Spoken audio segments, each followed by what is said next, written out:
आप लोग इस वीडियो में देखिए कि कैसे मतलब जो पावर स्टार पवन सिंह है वो अपने माता के साथ मस्ती कर रहे हैं।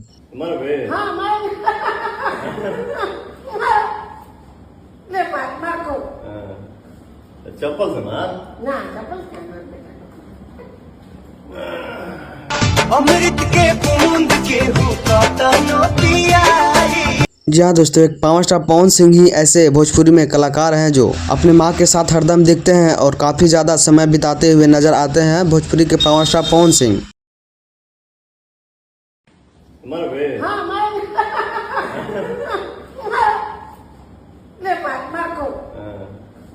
चप्पल से मार ना, चप्पल